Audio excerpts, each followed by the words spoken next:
Those new Saprolings are so cool. They have so much potential to do so many powerful things. I just can't wait to build them. Oh, but those Dragon Legends, look at them. They're huge and they're sick and they're so powerful. Saprolings, dragons, saprolings, dragons, saprolings, dragons, both. Hello everyone and welcome to Metagame Mastery, where it's not just about what the card does, but how it impacts the game. Today we are taking a look at Rith the Awakener Saproling Swarm Commander EDH Deck Tech. If you enjoy our content, click that subscribe button so you get access to all our latest videos, and if you're looking to support the channel, check out our Amazon affiliate link to foil Rith the Awakener. Without further ado, big time, go time. Let's go. First up, we look at our commander. Rith the Awakener is 6 CMC, 3 colorless, and 9 colors. That's red, green, white. For a 6/6 legendary dragon with flying. Whenever she deals combat damage to a player, you may pay 2 colorless and a green. If you do, choose a color. Put a 1/1 green Saproling creature token into play for each permanent of that color. This commander is just sick. Not only is she a wicked legendary dragon, but on top of that, she's an absolute army in a can, dropping huge amounts of Saprolings each and every turn based on the board state. And once they're in play, you could just choose green to multiply those Saprolings over and over and over again. This will get out of control really fast. And because tokens were tribal before tribal was cool, we've got tons of ways to take advantage of them. Doubling Season is 5 CMC, 4 colorless, and a green for an enchantment. If an effect would create 1 or more tokens under your control, it creates twice that many tokens instead. If an effect would put 1 or more counters on a permanent you control, it puts twice that many counters on that permanent instead. Amazing for its interaction with planeswalkers, but in this circumstance, we're using it as a way for us to get even more tokens. Primal Vigor is 4 colorless and a green for an enchantment. If 1 or more tokens would be put onto the battlefield, twice that many of those tokens are put onto the battlefield instead. If 1 or more +1/+1 counters would be placed on a creature, twice that many +1/+1 counters are placed on that creature instead. Just like Doubling Season, we're going to get a ton of Saprolings in play with this enchantment. Parallel Lives is 4 CMC, 3 colorless, and a green for an enchantment. If an effect would put 1 or more tokens onto the battlefield under your control, it puts twice that many of those tokens onto the battlefield. Anointed Procession is 4 CMC, 3 colorless, and a white. If an effect would create 1 or more tokens under your control, it creates twice that many of those tokens instead. Just more and more redundancy for us to get exponential value off of our Rith triggers. And since we're dumping a ton of creatures on the board, we may as well have the most massive anthem for going wide. It's Cathar's Crusade. It's 5 CMC, 3 colorless, white for an enchantment. Whenever a creature enters the battlefield under your control, put a +1/+1 counter on it for each creature you control. This gets nuts fast. Very math intensive, but it's worth it for the fact that you're going to win the game by a lot. Coat of Arms is 5 colorless mana for an artifact. Each creature gets +1/+1 for each other creature on the battlefield that shares at least one creature type with it. For example, if 2 Goblin Warriors and a Goblin Shaman are on the battlefield, each get +2/+2. Now, this is a little bit tricky because it'll boost up your opponent's stuff, but if you're going wide, especially with Saproling tokens, then you're going to get so much more out of this than your opponents. It's totally worth it. Shared Animosity is 3 CMC, 2 colorless, and a red for enchantment. Whenever a creature you control attacks, it gets +1/+0 until end of turn for each other attacking creature that shares a creature type with it. Here's one. It only pumps up the creature's attack, but it makes them all massive, and it only affects your creatures. Beastmaster Ascension is 3 CMC, 2 colorless, and a green for an enchantment. Whenever a creature you control attacks, you may put a quest counter on Beastmaster Ascension. As long as Beastmaster Ascension has 7 or more quest counters on it, creatures you control get +5/+5. When we're going wide with so many saplings, we're talking 10, 20, 30, 40 saplings over the course of 1 or 2 turns, then this is going to be triggered super easily. Champion of Lampold is 3 CMC, 1 colorless, green for a 1/1 human warrior. Creatures with power less than Champion of Lampold's power can't block creatures you control. Whenever another creature enters the battlefield under your control, put a +1/+1 counter on Champion of Lampold. This will make it so that all your creatures are effectively unblockable very quickly. Tendershot Dryad is 5 CMC, 4 colorless, and a green for a 2/2 Dryad with Ascend. If you control 10 or more permanents, you may get the City's Blessing for the rest of the game. At the beginning of each upkeep, create a 1/1 green Saproling creature token. Saprolings you control get +2/+2 as long as you have the City's Blessing. Acting as a double Saproling Lord, and on top of that, being a Saproling generator that triggers on each player's upkeep, not just your own, is going to generate an army and get you to City's Blessing very, very quickly. And that's not our only additional token generator. We're also running Dragon Lair Spider, which is 6 CMC, 2 colorless, red, green for a 5/6 spider with reach. Whenever an opponent casts a spell, put a 1/1 green insect creature token onto the battlefield, just helping us populate the battlefield. Michaeloth is 5 CMC, 3 colorless, green for a 4/4 fungus with Devour 2. As it enters the battlefield, you may sacrifice any number of creatures. This creature gets twice that many +1/+1 counters on it. At the beginning of your upkeep, create a 1/1 green sapling creature token for each +1/+1 counter on Michaeloth, allowing us not only to double up our token army from one turn to the next, but it's just another way for us to generate saplings if for whatever reason we can't get our commander on the battlefield.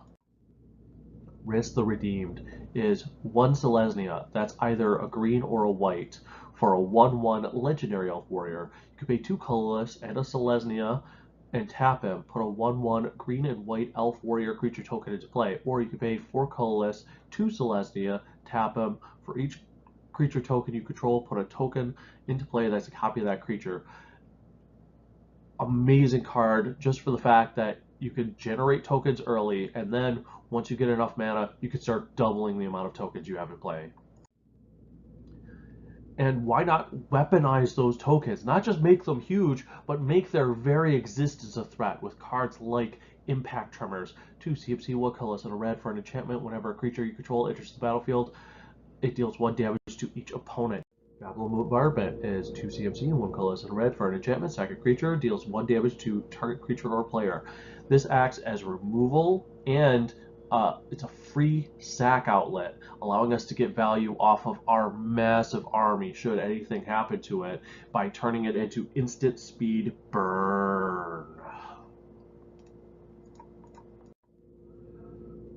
Perforos, God of the Forge, is 4 CMC, 3 colorless and red for a 6/5 legendary enchantment creature god with indestructible. As long as your devotion to red is less than 5, Perforos isn't a creature.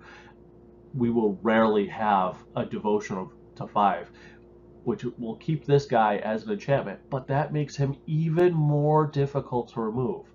Now, whenever another creature enters the battlefield under your control, Perforos deals 2 damage to each opponent. That's what we're playing him for. As we drop our massive army onto the board, it instantly burns our opponents into nothing.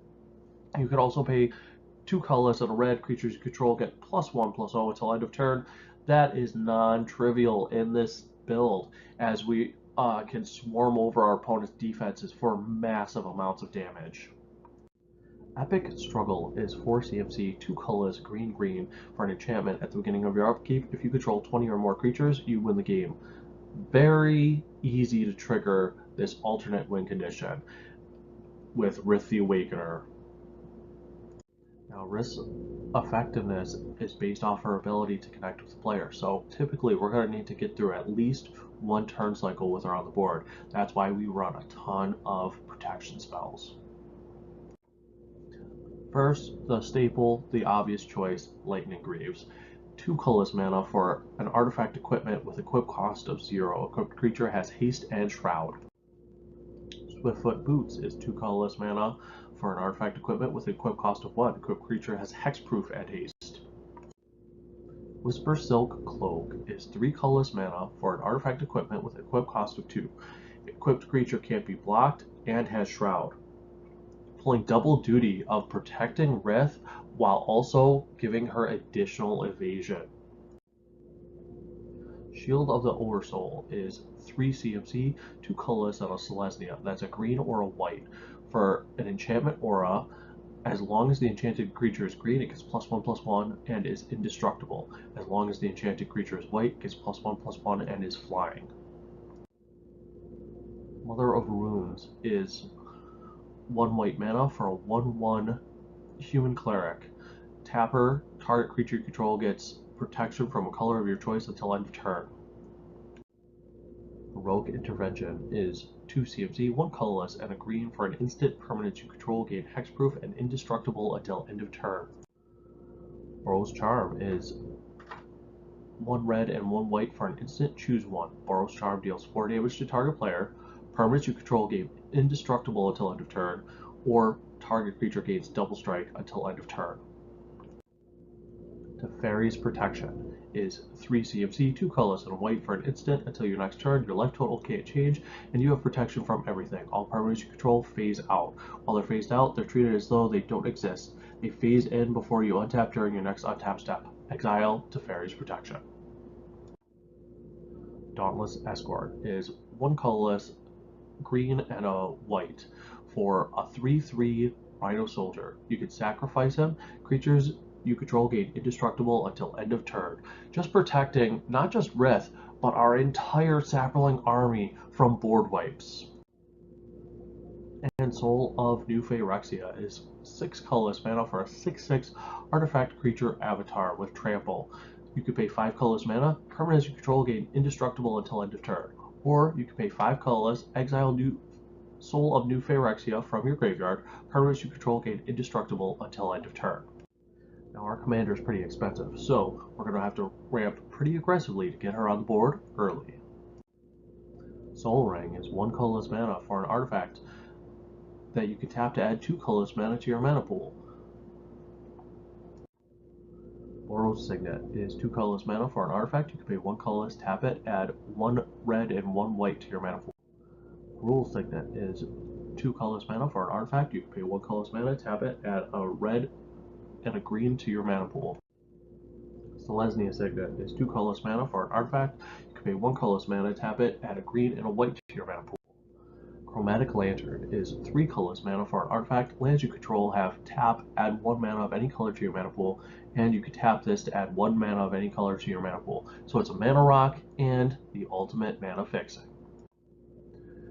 Coalition Relic is 3 colorless mana for an artifact. Tap, add 1 mana of any color to your mana pool, or you can tap it to put a charge counter on Coalition Relic. At the beginning of your pre-combat main phase, remove all charge counters from Coalition Relic. Add 1 mana of any color to your mana pool for each charge counter removed this way. So if you do this right, that's 2 mana of whatever colors you need every other turn. And it's a way for you to get your commander out on turn 4, assuming you hit your land drops. Gilded Lotus is 5 colorless mana for an artifact. Tap it to add 3 mana of any 1 color, just getting us even more massive amounts of mana and mana fixing. Burgeoning is an all-star in this deck. It's 1 green mana for an enchantment. Whenever an opponent plays a land, you may play a land card from your hand onto the battlefield, allowing you to drop potentially 4 lands every single turn cycle. Somberwald Sage is 3 CMC, 2 colorless and a green for a 0/1 human druid. Tap, add 3 mana of any 1 color to your mana pool. Spend this mana only to cast creature spells. This is amazing, allowing us to drop our commander on turn 4. Shaman of the Forgotten Ways is 3 CMC, 2 colorless, and a green for a 2/3 human shaman. You can tap him to add 2 mana of any combination of colors to your mana pool. Spend this mana only to cast creature spells, allowing us to cheat our commander and play potentially on turn 4. And he has Formidable, which is 9 colorless mana, green, green, tap. Each player's life total becomes the number of creatures he or she controls. Activate this ability only if creatures you control have total power 8 or greater, allowing you to just completely take over games once you get your engine going. Awakening Zone is 3 CMC, 2 colorless, and a green for an enchantment. At the beginning of your upkeep, create a 0/1 colorless Eldrazi spawn creature token. With sacrifice this creature, add 1 colorless mana to your mana pool, allowing us to get the additional mana ramp, but also populate our board. It plays very well with cards like Centennial Hierophants. Is 4 CMC, 3 colorless, and a green for a 3/2 Druid. Each creature you control gains tap, add 1 green to your mana pool. Play this ability as a mana source. This card's amazing. Not only does it give us the Cryptolith Right ability, but if for whatever reason we don't have our engine going, and this is the only thing we put on the board, at worst case scenario, he's a 3/2 mana dork. Rook Wildspeaker is 4 CMC, 2 colorless, green green for a legendary planeswalker with a starting loyalty of 3. You could give him +1 to untap 2 target lands. You can give him -1, put a 3/3 green beast creature token into play, or you can give him -4. Creatures you control get +3/+3 and gain trample until end of turn. This is perfect, giving us mana ramp so that we can get our commander in play early, generating tokens if we need to populate the board, and his ultimate, which you could trigger the very next turn, allows us to overrun all of our opponents with our massive token army. Perilous Forays is 5 CMC, 3 colorless, green green for an enchantment. You can pay 1 colorless, sack a creature, search your library for a land with a basic land type, and put it onto the battlefield tapped. An amazing sack outlet for us to be able to get value off of our creatures before they're removed, and ensure that we have mana ramp so that we can replay our commander with whatever the new commander tax may be. Of course, in any game of Magic, you have to draw cards. So we run cards like Enlightened Tutor. It's 1 white mana for an instant. Search your library for an artifact or enchantment card, reveal that card, shuffle your library, and put that card on top of it. This is technically a form of card disadvantage, but it's a massive amount of card quality control because we get to tutor for whatever artifact or enchantment, and we run a lot of them in this deck we might need for a particular situation.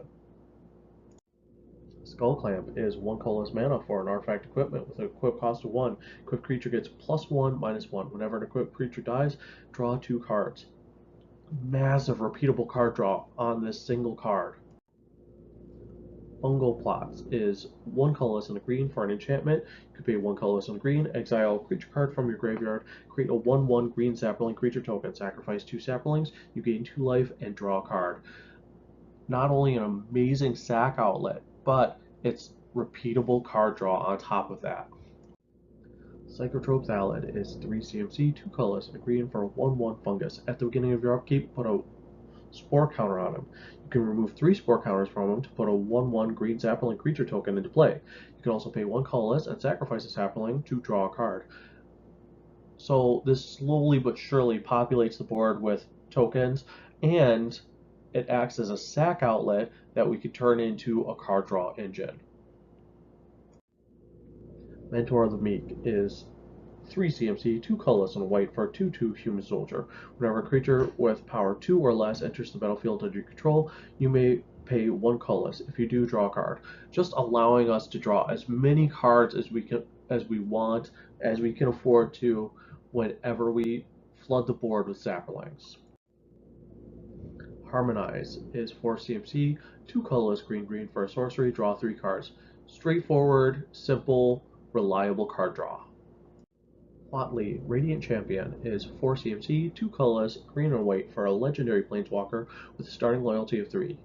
Her +1 ability is put a loyalty counter on her for each creature you control. Her -1, target creature gets +X until end of turn, where X is the number of creatures you control. And her -8 is you get an emblem with whenever a creature enters the battlefield under your control, you may draw a card. So Watley's effectiveness depends entirely on your board state, but when you're going off, she makes sure that you don't run out of gas. Reforge the Soul is 5 CMC, 3 colors red for a sorcery.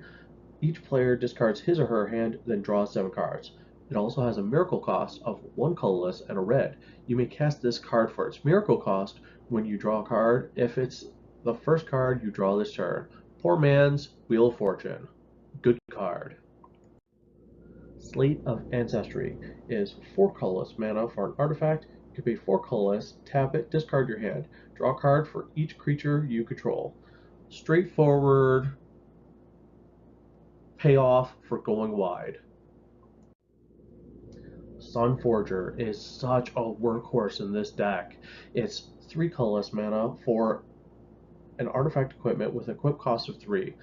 Equipped creature gets +4/+0, which is great, allowing us to turn Rith into a 10/6 flyer. That's a lot of commander damage.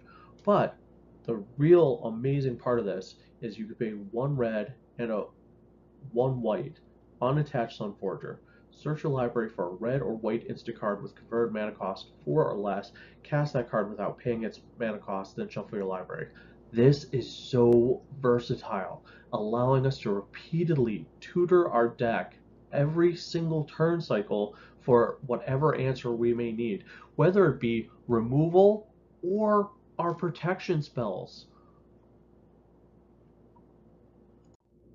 Speaking of removal, Path to Exile is 1 white mana for an instant. Exile target creature. Its controller may search his or her library for a basic land card and put that card onto the battlefield tapped, then shuffle his or her library. Swords to Plowshares is 1 white mana for an instant. Exile target creature. Its controller gains life equal to its power. So we get to run 2 of the best spot removal cards ever printed. Aura Shards is 3 CMC, 1 colorless, green, and a white for an enchantment. Whenever a creature enters the battlefield under your control, you may destroy target artifact or enchantment. We're going to make it so that our opponents never, ever have a naturalized target on the board when we're going off. Beast Within is 3 CMC, 2 colorless, and a green for an instant. Destroy target permanent. That's any permanent, whether it be lands, enchantments, planeswalkers, toast. Controller just gets a 3/3 green beast creature token, which in most games of Commander isn't going to be worth a whole lot. Return to Dust is 4 CMC, 2 colorless, white for an instant. Exile target artifact or enchantment. If you cast the spell during your main phase, you may exile up to 1 other target artifact or enchantment. 2-for-1s are good. Being able to get rid of an opponent's pillow fort so that we can swarm over them is even better. Sylvan Reclamation is 5 CMC, 3 colorless, green and white for an instant. Exile up to 2 target artifacts and or enchantments. It also has basic land cycling for 2 colorless mana. That means you can pay 2 colorless, discard this, search your library for a basic land card, reveal it, and put it into your hand, then shuffle your library. This card's great. It's a 2-for-1, helping us strip our opponents of their pillow forts, but in a pinch, it's also great mana fixing, helping us to smooth out our curve in this 3-color deck. Decimate, the ultimate 4-for-1, is 4 CMC, 2 colorless, red or green for a sorcery, destroy target artifact, target creature, target enchantment, and target land. Love it. Museum Mortars is 2 CMC, 1 colorless, and a red for a sorcery. It deals 4 damage to target creature you don't control. So in a pinch, it's fine spot removal. But you can pay its overload cost of 3 colorless, red, to make it so it deals 4 damage to each creature you don't control, wiping out the majority of your opponent's board, while at the same time leaving your poor fragile saplings alone. Blasphemous Act is our ultimate panic button. It's 9 CMC, 8 colorless, and a red for a sorcery, but it costs 1 less to cast for each creature on the battlefield. It deals 13 damage to each creature, just wiping everything out, typically for only 1 red mana. And Elish Norn is our amazing perpetual removal card, getting rid of so many of our opponent's little creatures. She costs 7 CMC, 5 colorless, white, for a 4/7 legendary Praetor with Vigilance. Other creatures I control get +2/+2, making my Swarm army even more powerful. Other creatures your opponents control get -2/-2, wiping out all of their utility creatures. Even ones that they try to play after this enters the battlefield will instantly die. Amazing in this deck.